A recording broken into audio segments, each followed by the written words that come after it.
بسم اللہ الرحمن الرحیم۔ پچھلی ہماری بیٹھک میں قرآن پاک کے ترجمے کی بات ہو رہی تھی کہ ہمیں بہت ہی زیادہ ضروری ہے کہ قرآن پاک کو ہم ترجمے کے ساتھ پڑھیں۔ مثال کے طور پہ ایک سورت ہے معاون۔ بسم اللہ الرحمن الرحیم۔ ارائیت الذی یکذب بالدین فذلک الذی یدعو الیتیم ولا یحض علی طعام المسکین فویل للمصلین الذین هم عن صلاتهم ساہون الذین هم یراؤون ویمنعون الماعون۔ یہ اگر ہم تلاوت کر لیتے ہیں کہ ہم نے تلاوت کر لی، ہمیں ایک حرف پہ 10 نیکیاں مل گئی۔ اب اس کے حروف لکھے ہوئے ہیں 100 تو کچھ ہیں، ان سے ملٹیپلائی کریں تو ہمیں اتنی نیکیاں مل گئی۔ لیکن اللہ تبارک و تعالیٰ نے جو انسان کو سمجھایا ہے اس میں، اسی چیز سے واقفی جب تک نہ ہو ہمارے معاشرے میں سدھار نہیں آ سکتی۔ اس میں اللہ پاک فرماتے ہیں کہ اے محبوب صلی اللہ علیہ وسلم، بھلا اپنے جو ماحول ہے اس میں دیکھیں تو صحیح کہ ایسے بھی لوگ ہیں محبوب صلی اللہ علیہ وسلم آپ کے آس پاس جو دین کو جھٹلاتے ہیں۔ مقصد دین کو جھٹلانے کا یہ کہ وہ کہتے ہیں کہ مرنے کے بعد نہ جزا ہوگی نہ سزا ہوگی، کوئی حساب نہیں ہوگا، تو بقول ان کے کہ ایسی باتیں بنی ہوئی ہیں۔ تو اس وقت ایسے بھی تھے۔ آگے فرمایا کہ پھر وہ ایسے لوگ بھی ہیں جو یتیم کا احترام نہیں کرتے، یتیم کو دھکے دیتے ہیں۔ پھر فرمایا ولا یحض علی طعام المسکین، اور مسکینوں کو کھانا نہ کھلاتے ہیں، نہ کھلا کر لوگوں کو ترغیب دیتے ہیں کہ ہم تو مسکینوں کو کھانا کھلاتے ہیں، دوسرے کو بھی اویئرنیس ہو جائے کہ ہم بھی کھلایا کریں۔ فویل للمصلین الذین، اگر ایسے لوگ نمازی بھی ہیں، نمازیں بھی پڑھتے ہیں، جن کو آخرت کا ڈر نہیں ہے، وہ دوسرا فرمایا جو یتیم کو پیار نہیں دیتا، اس کے لیے احساس اپنے دل میں محبت نہیں رکھتا، وہ پھر تیسرے نمبر پہ فرمایا مسکینوں کو، وہ جو بھوکے ہوتے ہیں ان کو کھانا نہیں کھلاتے اور دوسرے لوگوں کو بھی ترغیب نہیں دیتے۔ فرمایا وہ اگر نمازی بھی ہوں تو وہ ہلاک ہو جائیں گے، برباد ہو جائیں گے، تباہ ہو جائیں گے۔ فویل للمصلین الذین، وہ لوگ تباہ و برباد ہو جائیں گے، ہم عن صلاتہم، ان کی نمازیں تو صرف ایک دکھاوے کی حد تک ہیں، یعنی ایسے ہے جیسے بادام اس کے اندر مغز نہ ہو، صرف چھلکا ہو، کھوکھلا ہو، تو اس کا کوئی گاہک ہوگا، اس کی قدر ہوگی؟ بلکہ بادام نکال کے چھلکے لوگ باہر پھینک دیتے ہیں۔ تو جب تک اس میں قبولیت نہ ہو، مغز نہ ہو، اس کا کیا فائدہ؟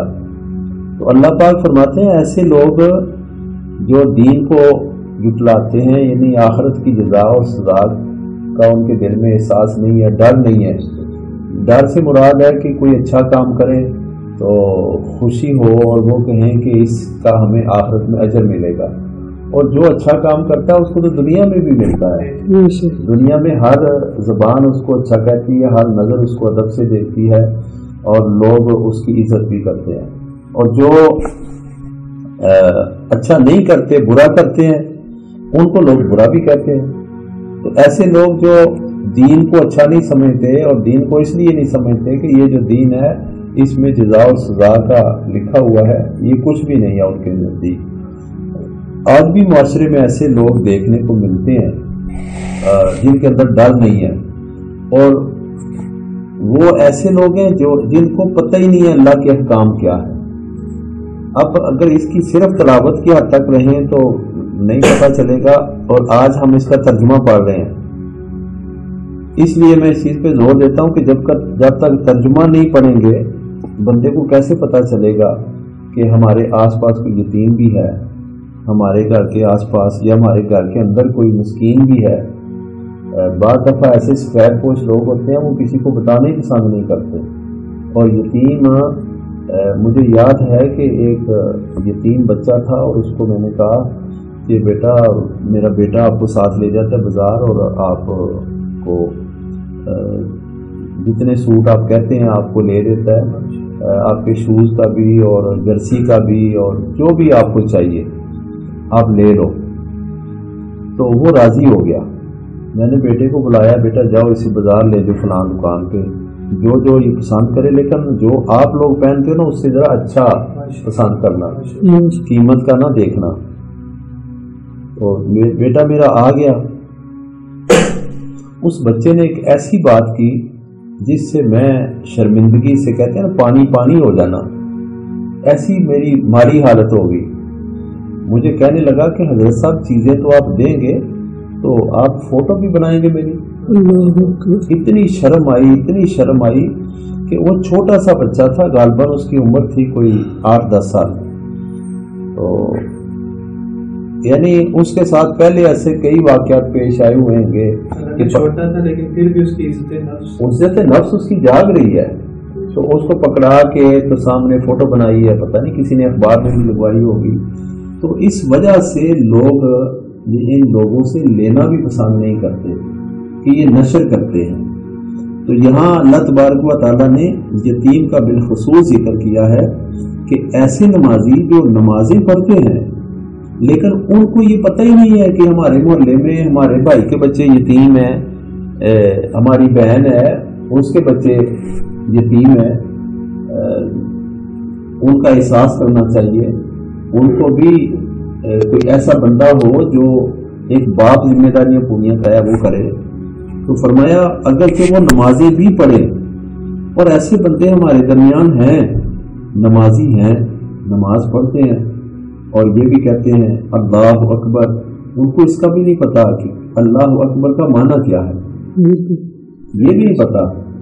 وہ نماز پڑھتے ہوئے اپنے آپ کو بڑا سمجھتے ہیں کہ میں بڑا کام کر رہا ہوں، باہر نکلتے ہیں تو بڑا سمجھتے ہیں، گھر جاتے ہیں تو ان کی گفتگو اور انداز میں ان کا بڑا پن نظر آتا ہے۔ تو نماز میں کہہ رہا ہے اللہ اکبر، اللہ سب سے بڑا ہے۔ تو جب نماز کا ترجمہ ہی نہیں ہے پتا تو اس کو کیا خبر کہ نماز کس چیز کے لیے بنائی گئی ہے۔ تو جب جس کو ترجمہ آتا ہوگا اللہ اکبر تو وہ عاجز ہو جائے گا۔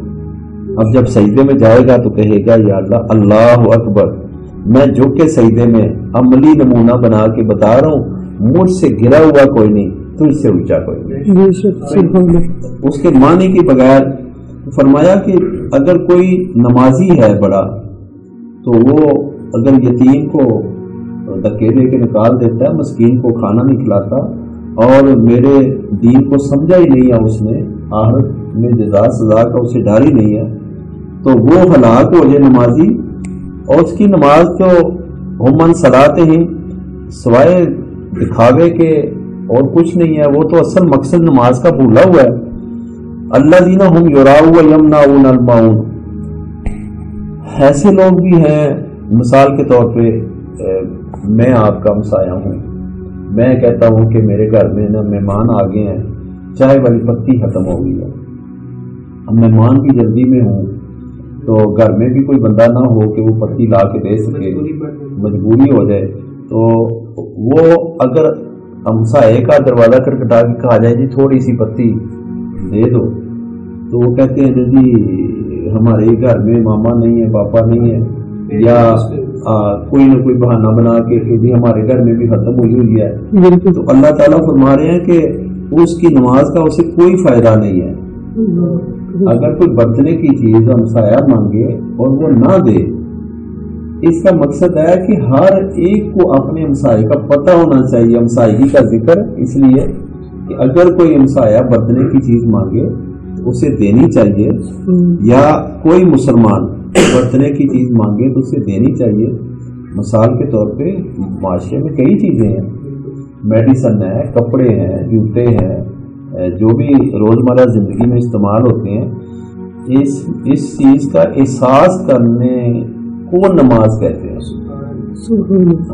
تو جب تک ہم ترجمہ نہیں پڑھیں گے، اب یہ ہم نے آج پڑھا تو ہمیں پتہ چلا کہ دین کو جھٹلانے والے بھی بندے ہیں، اور خیال آیا کہ ایسے ہیں جن کو ہم ڈراتے ہیں کہ بھائی آپ آؤ نماز پڑھ لو، آؤ نیکی کر لو، بھائی زکوٰۃ دے لو، فلاں جگہ پہ نیکی کا کام ہے اس میں شامل ہو جاؤ، تو وہ انکار کر دیتے ہیں، صاف انکار کر دیتے ہیں. تو نمازیں پڑھتے ہیں، نمازوں کا دور ہے، وہ ان چیزوں کا احساس نہیں ہے. جیسے اس صورت میں اللہ پاک نے ایسی ایسی باتیں فرمائی ہیں کہ جس پہ عمل کرتے ہوئے معاشرے میں کافی زیادہ بہتری آ سکتی ہے.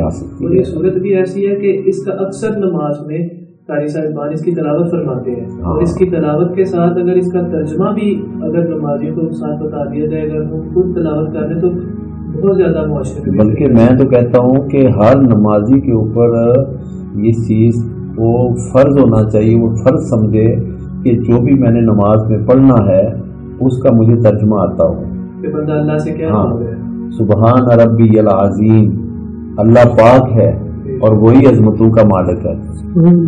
اچھا، اس میں پاکی کا ذکر آ گیا.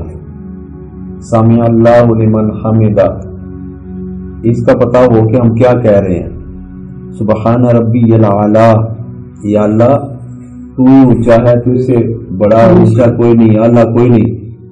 اب حالت کیا ہے؟ سجدے کی، خود گرا ہوا ہے اور اس میں کہہ رہا ہے اللہ تو ہے، میں تو یہ ہوں جو کچھ ہوں، میں تو حقیقت میں یہ ہوں. تو ہر نمازی کو اپنے اوپر فرض سمجھنا چاہیے کہ مجھے نماز کا ترجمہ ہر صورت آتا ہو، جو صورت پڑھے اس صورت کا بھی ترجمہ آتا ہو. اور سورۃ فاتحہ ہر رکعت میں پڑھی جاتی ہے، اس میں بھی اللہ تبارک و تعالیٰ سے بہت ام الکتاب ہے تمام قرآن کی صورتوں کی. اس کو فرمایا وہ جیسے سردار ہے صورتوں کی، اس لیے اللہ تعالیٰ نے اس کو رکھا. تو اس چیز پہ بڑا ہمارا فوکس ہے کہ ہم خود بھی اور دوسرے ساتھیوں کو بھی اس چیز کے اوپر کنوینس کریں کہ خود بھی اور اپنے بچوں کو بھی قرآن پاک ضرور پڑھاؤ، ثواب کے لیے بھی پڑھو، لیکن سب سے زیادہ ضروری ہے اس کا ترجمہ پڑھنا اور اس کو سمجھنا. اللہ تبارک و تعالی ہمیں اس کی توفیق عطا فرمائے.